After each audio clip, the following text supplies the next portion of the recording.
The agentic commerce economy is coming up. Some of it would be powered by cards. Some of it would be powered by stablecoins directly. I think we are investing in the right set of the infrastructure to be able to serve all those use cases in a safe and secure manner for both consumers and businesses. And I look at this very optimistically.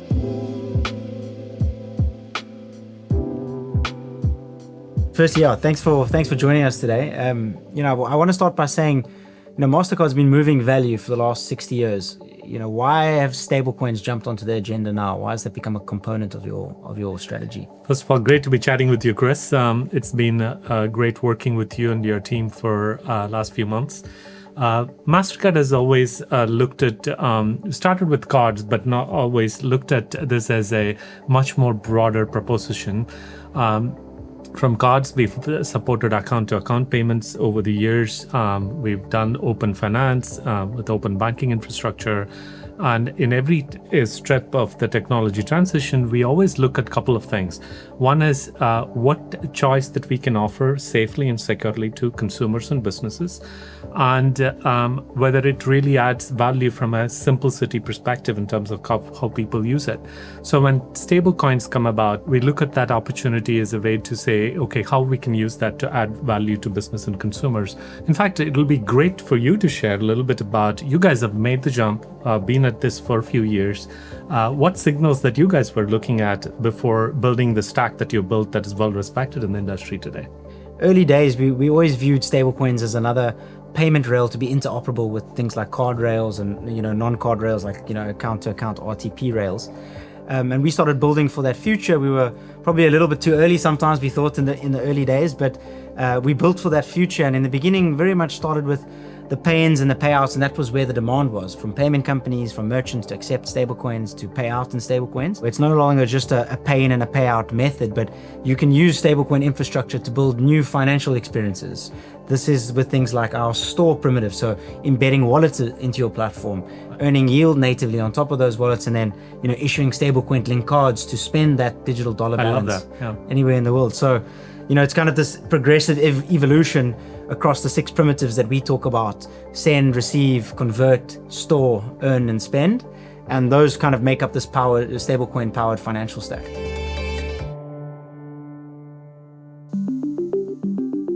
So Raj, looking at Mastercard's existing stack, what for you are the early opportunities to deliver customer value with stablecoins? Let's probably start with our cross-border business.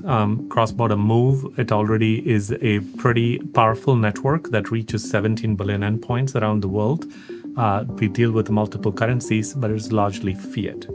As stablecoins get more and more prevalent in many markets, especially in some portions of Asia, LAC markets, people have a preference to receive stablecoins.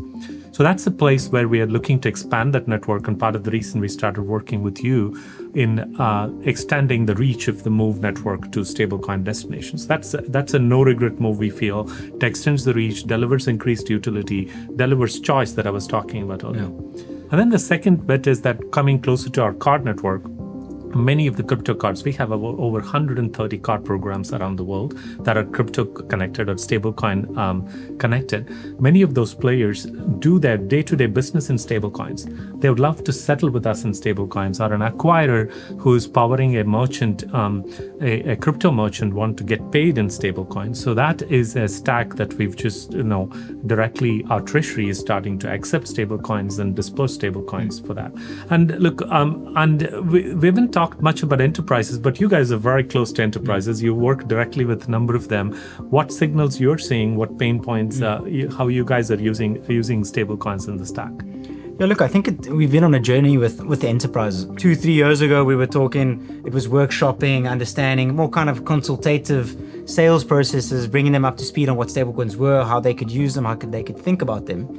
And I would say probably through 2025 and into this year, we've seen an explosion of enterprises going live with meaningful use cases. And we've got some great examples from treasury management, where we've got large payment companies like dLocal managing a lot of their billions of dollars of their treasury on stablecoins. We've recently announced a great partnership with Corpay, one of the largest cross-border money movement businesses, where they're going to be integrating stablecoins into their stack across wallets, B2B payments, to help their customers move money on this new rail. So like double clicking on those use cases again, anything at Mastercard that you guys do needs to be at scale. So what use cases do you think are going to hit scale first? Is it B2B payments? Is it cross-border remittances? Or is it something else? Yeah, look, card payments, for example, taking an example there, it's I think well over 10 trillion in terms of the process that we do.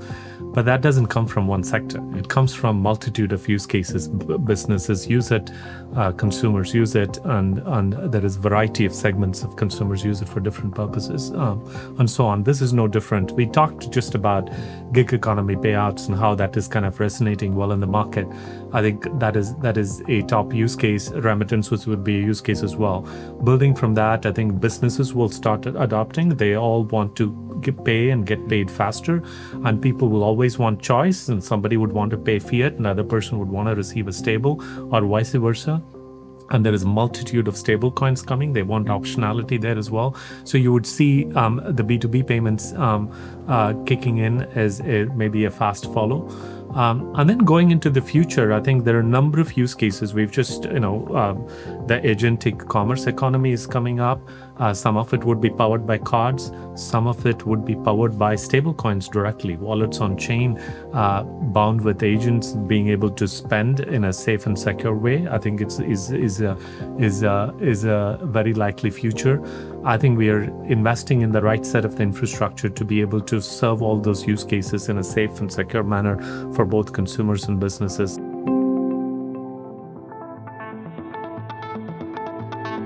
Love to find out what kind of markets that you're seeing in the market as well. It is you guys have built a very successful business so far, scaled very smoothly. How do you see the future evolving from here? For us, we've always had this North Star of $1 trillion of TPV. For us, that's scale. You guys are doing a multi-trillion across different ones of your different rails under your network. But for us, it was like, how do we get $1 trillion to move on this new payments infrastructure? And that's been our North Star from the beginning. And we are only 4% of the way there, but so we've got a lot still to do. But I think, look, that's been guiding us. And I think to get to that number, we obviously need to move all use cases somewhat on chain. So this is the card settlement flows we spoke about, the B2B payment flows. But then where I think you can get escape velocity is this agentic machine-to-machine, agentic commerce, when you have a lot of these new agents in the economy transacting, and they're going to need different payment modalities. As you mentioned, it might be a virtual card to do something, it might be a stablecoin wallet. So I think building, as you mentioned, the right infrastructure, the right compliance framework, linking those agents back to real world businesses and consumers is really how we kind of move towards this $1 trillion of TPV goal, and stablecoins can kind of grow into a rail alongside these other payment modalities. Absolutely. We call it GDP, you guys call it TPV, but I think we're saying same thing. All right, wonderful.